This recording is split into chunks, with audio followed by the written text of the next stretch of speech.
नमस्कार मित्रों, आज की कहानी बहुत खास होने वाली है।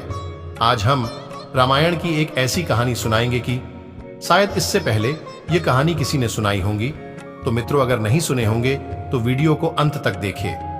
तो दोस्तों, आपसे बता दूं कि रामावतारम रामायण की कथा अनुसार भगवान श्री राम ने तमिलनाडु के एक विशेष स्थान पहुंचकर युद्ध की तैयारी की और रावण से युद्ध करने के पूर्व वहां पर भगवान शिव के शिवलिंग की स्थापना करने का विचार किया।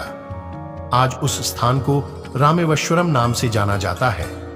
रामेश्वरम में शिवलिंग की स्थापना करने हेतु किसी योग्य आचार्य या पुरोहित की आवश्यकता था। ऐसे में विद्वानों ने श्री राम को रावण को बुलाने के लिए कहा, क्योंकि रावण विद्वान, पंडित और पुरोहित था और वह शिव भक्त भी था। अंत में श्री राम ने जामवंत जी को रावण को आचार्यत्व का निमंत्रण देने के लिए लंका भेजा। जामवंत जी भी कुंभकर्ण की तरह आकार में बहुत बड़े थे। वे जब लंका पहुंचे तो लंका के प्रहरी भी हाथ जोड़कर उनको रावण के महल की ओर जाने वाला मार्ग दिखा रहे थे। महल के द्वार पर स्वयं रावण उनके अभिनंदन के लिए पहुंचा। तब जामवंत जी ने मुस्कुराते हुए कहा कि मैं इस अभिनंदन का पात्र नहीं हूं। मैं वनवासी श्री राम का दूत बनकर आया हूं। उन्होंने तुम्हें सादर प्रणाम कहा है।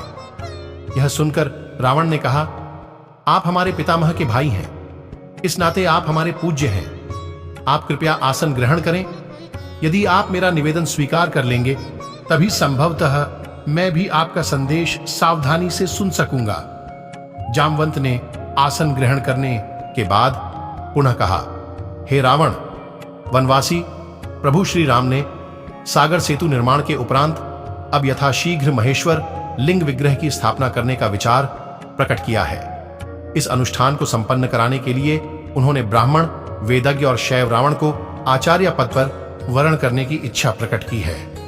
मैं उनकी ओर से आपको आमंत्रित करने आया हूं। रावण ने जामवंत की यह बात सुनकर हंसते हुए पूछा, क्या राम द्वारा शिवलिंग स्थापना लंका विजय की कामना से किया जा रहा है? जामवंत ने कहा, आपका अनुमान सही है। श्री राम की महेश्वर के चरणों में पूर्ण भक्ति है। जीवन में प्रथम बार किसी ने रावण को आचार्य बनने योग्य जाना है। क्या रावण इतना अधिक मूर्ख कहलाना चाहेगा कि वह भारतवर्ष के प्रथम प्रशंसित महर्षि पुलस्त्य के सगे भाई महर्षि वशिष्ठ के यजमान का आमंत्रण और अपने आराध्य की स्थापना हेतु आचार्य पद अस्वीकार कर दे? कुछ देर रुकने के बाद जामवंत जी ने कहा, लेकिन हां, यह जांच तो नितांत आवश्यक है ही कि जब वनवासी श्री राम ने इतना बड़े आचार्य पद पर पदस्थ होने हेतु आमंत्रित किया है, तब वह भी यजमान पद हेतु उचित अधिकारी हैं भी अथवा नहीं। राम लंका पर विजय प्राप्त कर लौट रहे थे तो उन्होंने गंधमादन पर्वत पर विश्राम किया। वहां पर आर्षि मुनियों ने श्री राम को बताया कि उन पर ब्रह्महत्या का दोष है, जो शिवलिंग की पूजा करने से ही दूर हो सकता है। इसके लिए भगवान श्री राम ने हनुमान से शिवलिंग लेकर आने को कहा। हनुमान तुरंत कैलाश पर पहुंचे, लेकिन वहां उन्हें भगवान शिव नजर नहीं आए। अब हनुमान भगवान शिव के लिए तप करने लगे। उधर मुहूर्त का समय बीता जा रहा था। अंततः भगवान शिव शंकर ने हनुमान की पुकार को सुना और हनुमान ने भगवान शिव से आशीर्वाद सहित शिवलिंग प्राप्त किया। लेकिन तब तक देर हो चुकी। मुहूर्त निकल जाने के भय से माता सीता ने बालू से ही विधिवत रूप से शिवलिंग का निर्माण कर श्री राम को सौंप दिया, जिसे उन्होंने मुहूर्त के समय स्थापित किया। जब हनुमान वहां पहुंचे तो देखा कि शिवलिंग तो पहले ही स्थापित हो चुका है। इससे उन्हें बहुत बुरा लगा। श्री राम हनुमान की भावनाओं को समझ रहे थे। उन्होंने हनुमान को समझाया भी, लेकिन वे संतुष्ट नहीं हुए। तब श्री राम ने कहा कि स्थापित शिवलिंग को उखाड़ दो तो मैं इस शिवलिंग की स्थापना कर देता हूं। लेकिन लाख प्रयासों के बाद भी हनुमान ऐसा न कर सके और अंततः मूर्छित होकर गंधमादन पर्वत पर जा गिरे। होश में आने पर उन्हें अपनी गलती का एहसास हुआ तो श्री राम ने हनुमान द्वारा लाए शिवलिंग को भी नजदीक ही स्थापित किया और उसका नाम हनुमदीश्वर रखा। नमस्कार मित्रों, एक और कहानी में आपका स्वागत है। इस कहानी में क्या आप जानते हैं कि सोने की लंका के निर्माण की कहानी महादेव और माता पार्वती से जुड़ी हुई है। मान्यताओं के अनुसार भगवान शिव ने सोने के महल का निर्माण माता पार्वती के कहने पर करवाया था। माता पार्वती के श्राप के कारण सोने की लंका में आग लगी थी। हनुमान जी केवल एक जरिया थे जिन्होंने माता पार्वती के उस श्राप को पूरा किया था। मान्यताओं के अनुसार रावण की लंका सोने की बनी थी। इसकी खूबसूरती देखते ही बनती थी। माना यह भी जाता है कि हनुमान जी ने रावण की इस सोने की लंका को आग लगाकर नष्ट कर दिया था। लेकिन बहुत कम लोग ये जानते होंगे कि सोने की लंका आखिर किसने बनाई थी। सोने की लंका को माता पार्वती और महादेव के साथ जोड़कर देखा जाता है। रामायण में जिस सोने की लंका का वर्णन मिलता है वह रावण की नहीं है। कहा जाता है कि इसका निर्माण भगवान शिव ने माता पार्वती के कहने पर करवाया था। चलिए जानते हैं कि सोने की लंका किसने और क्यों बनवाई थी। रामायण काल में सोने की लंका हुआ करती थी। बताया यह भी जाता है कि सोने की लंका को भगवान शिव ने माता पार्वती के लिए बनवाया था। कथाओं के अनुसार माता पार्वती और शिव भगवान शिव का निवास हिमालय में था। वे बहुत ही सामान्य जीवन जीते थे। उन्हें किसी तरह के आलीशान महलों की जरूरत नहीं थी। मगर एक बार माता पार्वती ने भगवान शिव से देवताओं की तरह कोई महल बनवाने के लिए कहा। तब भगवान शिव ने विश्वकर्मा और कुबेर को बुलाकर समुद्र के बीच में सोने का महल बनवाया।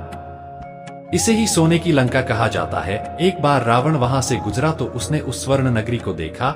वह सोने की लंका को देखकर मोहित हो गया। उसके मन में लालच आ गया। रावण ब्राह्मण का वेश धारण कर भगवान शिव के पास गया और दान में सोने की लंका मांग ली। भगवान शिव बहुत ही दयालु हैं। उन्होंने रावण को लंका दान में दे दी। इस तरह रावण ने धोखे से सोने की लंका भगवान शिव और माता पार्वती से हथिया ली। माना यह भी जाता है कि रावण ने धनपति कुबेर से सोने की लंका बलस्वरूप छीन ली थी। जब माता पार्वती को रावण के छल कपट से सोने की लंका हथिया लेने की बात पता चली तो वे गुस्से में आग बबूला हो गईं। माता पार्वती ने रावण को श्राप दिया कि एक दिन लंका आग में भस्म हो जाएगी। और कुछ सालों बाद माता पार्वती के श्राप को हनुमान जी ने पूरा किया।